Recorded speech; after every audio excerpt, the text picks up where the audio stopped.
Role model dahil unang-una nag-DepEd siya. Kapag DepEd ka, yung mga bata, diba? Yung mga bata dapat ang naririnig niyan magagandang salita, hindi mura. Diba? Saan ka nakakita na hinawakan mo yung DepEd tapos nagmumura ka? Yung ba, kaya niya bang iparinig yung pagmumura niya sa harap ng anak niya? Ano? Pwede niya ba sabihin sa... And siguro nagtataka kayo bakit ako nandito ngayon, no? Baka gusto niyo magtanong. Pwede po ano po, ngayon po ay ninyo, sa mabilisang mensahe sa PBS. Tayo namumula rito, no? Ano po ang masasabi niyo sa ating mga tipon-tipon dito? Siguro naman alam niyo lahat na umalis ako kay BBM for 2 years and bumalik ako ulit. Pero nung umalis ako, never akong naging under ni Sara. Kaya lagi nilang sinasabi na traidor ka. Hindi ako nag-traidor. Hindi ako nag-traidor sa DDS, hindi ako nag-traidor kay Sara dahil never nila akong hinawakan. Nung lumaban ako para sa bansa. Hindi ako lumaban para sa taong gusto nilang protektahan. Ang lagi kong sinasabi, kung kayo lalaban dahil meron kayong gustong protektahan at gusto kayong iupo, hindi kayo mananalo. Kung manawagan kayo para sa tao, para sa bayan, hindi para sa mga Duterte. Diba? Hindi yung lumalaban kayo para iupo nyo si Sara na wala pa namang nagagawa sa bansa. Wala pa naman siya talagang nagagawa. Diba? One of the reason why na bumalik ako kay BBM kasi mas may nagawa si BBM kaysa sa kanya. Sabi mo. Sinasabi ko nga, ano na ba ang nagawa ni Sara bilang isang VP Presidente sa Pilipinas? Wala. Unang-una, pinalikuran niya yung mga bata. Yung DepEd. Yung DepEd, nagnakaw! Diba? Meron ginawa, nagnakaw ng pera ng bayan. hanggat hindi mo napapatunayan kung sino si Mary Grace Piatos, hindi kita paniniwalaan. Ito ba yun, ma'am? Ay, ito pala. Ito ba yun sinasabi niyo? Ito pala. Pakita natin. Ano ba yung hinahanap natin? Hanggat hindi mo napapatunayan, hanggat hindi mo nalalabas yung birth certificate nito, hindi ako maniniwala sa'yo. Nakita ko siya sa FDA, hindi sa PSA, sa Food and Drugs. Yan lang, ma'am, nakain ko na si Piatos eh. Sa PSA wala, nasa FDA siya. Yan, ma'am, ito ba? Ano ba yung masasabi ko? Ito ba yung tamang pag-iisip na sinabi ni Bibi Sara, Pangulo, hindi maganda? Kasi nabubuko na lahat. Isang, kasi she should be the role model dahil unang-una nag-DepEd siya.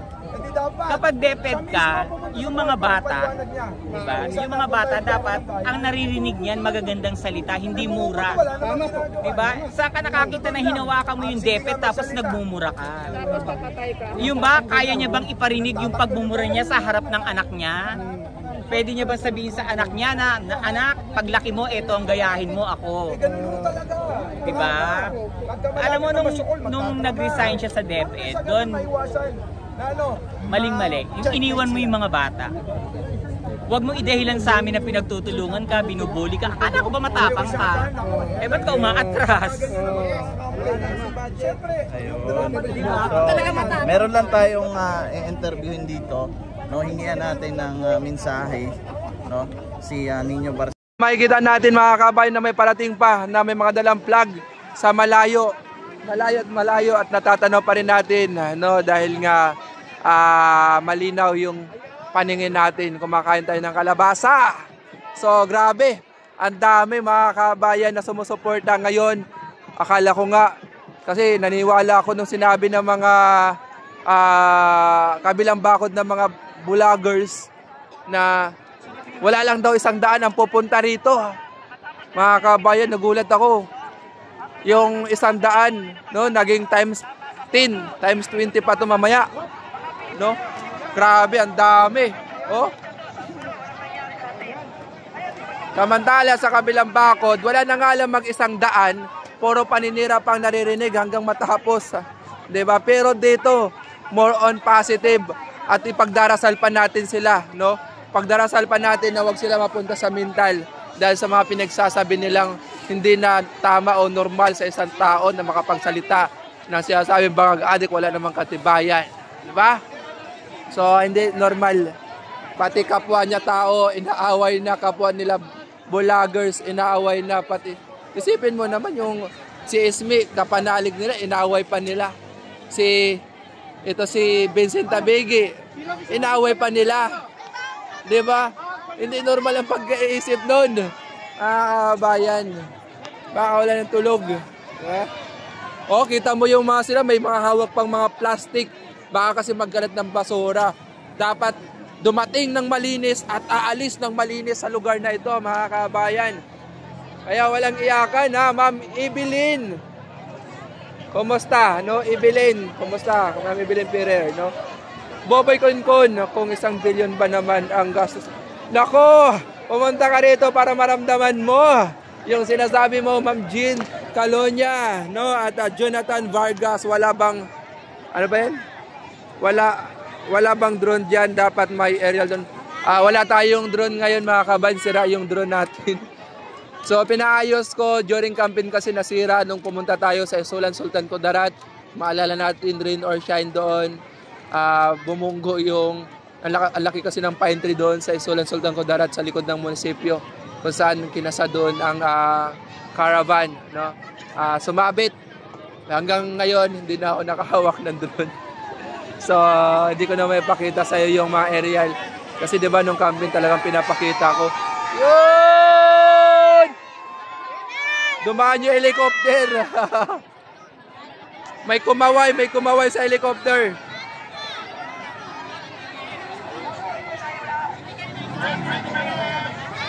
Ayun na, mga kabayan. Nagsidatingan na yung ating mga kababayan dito sa Binyo, kung saan dito gugunitain ang makasaysayan, ang pinakauna-unahang pagkakataon na tutungtong ang mga loyalista, tutungtong ang mga Marcos supporters dito sa EDSA People Power Monument, mga kabayan. Dito, ito yung unang pagkakataon na tutungtong sila kasi more on Pinklawan. Ang maganda dito, ginaid ang mga loyalista ng mga Pinklawan dito. Nandito rin ang mga kapatid natin Pinklawan. Nakiisa, sumuporta. Kaya nga yung mga banner nila may mga pink, pati yung mga sombrero nila naka-pink. Yung iba naka-pistos mga ng pink, no? Tsaka liberal, no? Talagang ano sila nung last, mga kabayan. Talagang ayun na, oh.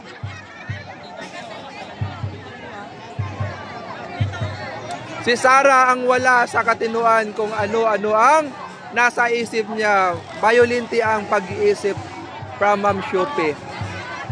Sana nga, no, gumaling na po si BP. Sana mamulat at matauhan na po, no?